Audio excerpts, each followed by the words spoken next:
A humanidade é gloriosa por tudo que tem produzido de bom para os cérebros humanos, para a cultura terrestre, para o bem da humanidade. Nesse particular, nós pensamos nas grandes bibliotecas que o mundo já teve, que o mundo tem, imaginando os primeiros textos, os primeiros livros que nasceram na humanidade. Se pudermos chamar de livros os primeiros escritos, teremos o Decálogo de Moisés, teremos o Código de Hammurabi, teremos o Zend-Avestas, a Bhagavad Gita dos indianos, a Bíblia indiana. Nós podemos pensar nos chineses com seu famoso I Ching. Nós refletimos sobre esses textos notáveis e ficamos felizes porque também conhecemos os Principia de mais de 300 anos, escritos por Isaac Newton. Tratando de ciência, é verdade. A humanidade conhece livros os mais exuberantes, como o Livro dos Mortos de Akhenaton. E aí, dentro desse contexto enorme de literaturas, de livros, aparece um deles que nos é particularmente muito especial. Trata-se de O Livro dos Espíritos. Um livro que já completou 150 anos de existência. Um livro Sesc centenário.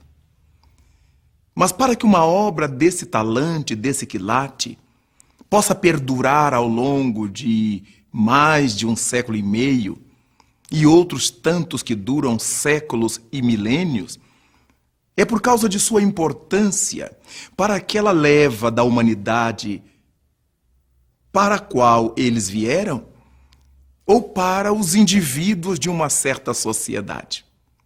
Há textos, há livros que vieram para atender a humanidade como um todo. Quando lemos a Bíblia judaica, onde se juntam os escritos canônicos de 4 evangelistas, os textos dos Atos dos Apóstolos, o Apocalipse de João, e formando esse livro conhecido, do qual se afirmam maravilhas, nós pensamos em O Livro dos Espíritos.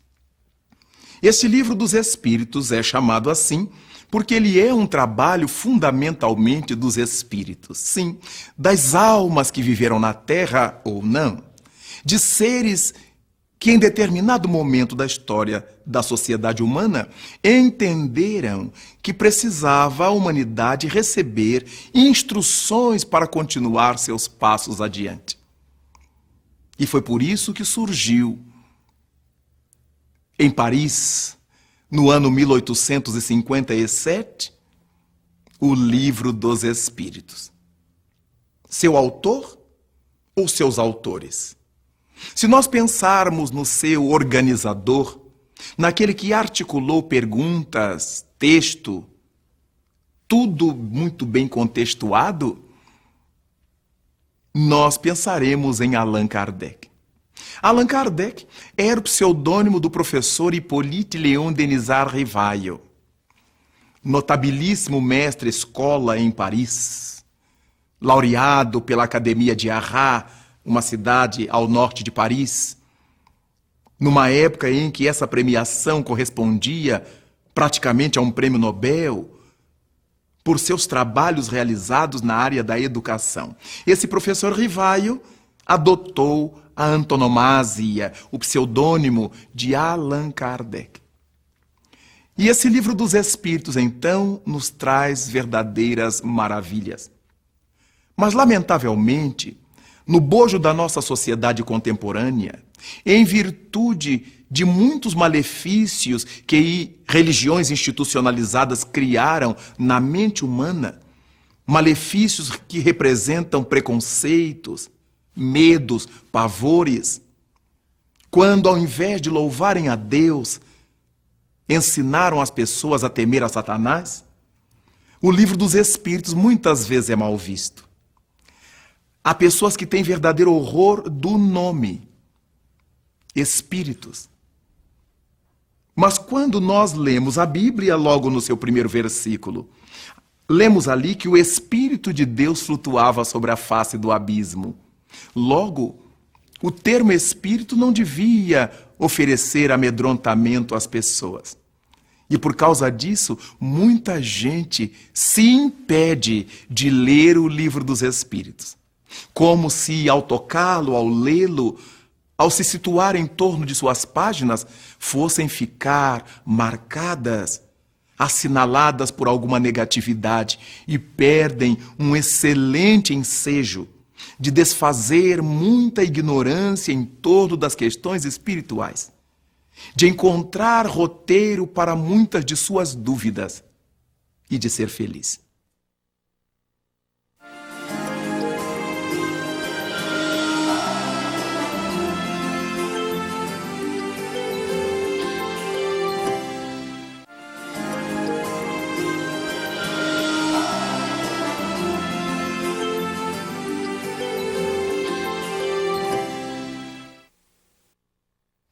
Esse, o Livro dos Espíritos, é um dos trabalhos mais eloquentes no mundo do espiritualismo.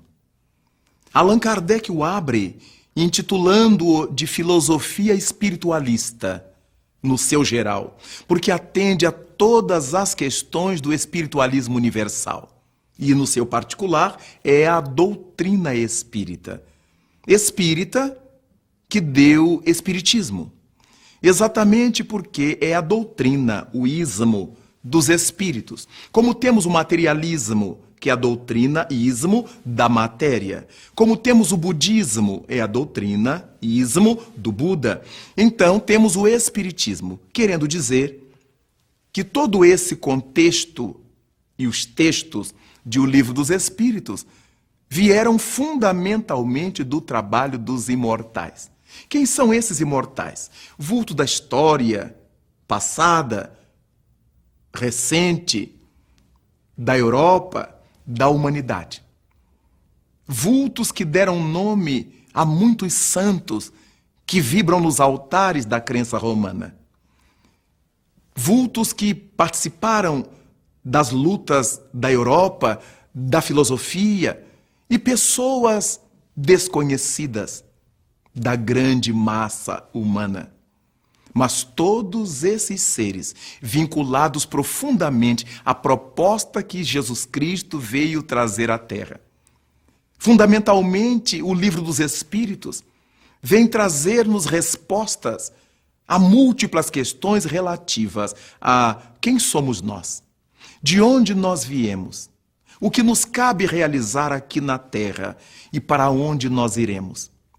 O gênio pedagógico do professor Rivaio, do nosso Allan Kardec, permitiu que ele distribuísse esses temas em 4 partes. O Livro dos Espíritos, então, é composto por 4 partes. Se quisermos, 4 tomos ou 4 livros. O primeiro deles, das causas primárias. Nessas causas primárias, o Livro dos Espíritos aborda a gênese, as origens, desde Deus ao bem, ao mal, a matéria, seu surgimento, sua realidade ou não sobre o mundo. A segunda parte de O Livro dos Espíritos, do mundo espírita ou dos espíritos, que nós chamamos comodamente de mundo espiritual. Ali, Allan Kardec estudará todas as nossas relações com os seres espirituais, com os chamados mortos, ao mesmo tempo que a maneira ou as formas como os mortos se relacionam conosco. Encontraremos na terceira parte de O Livro dos Espíritos das leis morais. Em 10 leis, que começa da lei de adoração, relação do homem com o seu Criador, até a lei de amor, justiça e caridade, perpassando por lei de liberdade, lei do progresso, lei de destruição, lei de sociedade e outras várias, a fim de permitir que nós tenhamos um elucidamento sobre as coisas mais representativas da nossa vida na Terra. E a quarta e última parte de O Livro dos Espíritos trata das consequências dos nossos atos enquanto estamos na Terra. Trata de falar, de enfocar como é que a divindade analisa e reage diante de tudo que nós fazemos, das esperanças e consolações. É o título da quarta parte do Livro dos Espíritos. É importantíssimo pensar que essa obra, com seus esclarecimentos, com suas elucidações, vem atravessando os períodos mais densos da humanidade nesses 150 anos. Não podemos esquecer que o Livro dos Espíritos nasce em 1857, século XIX. O século XIX foi chamado século das luzes.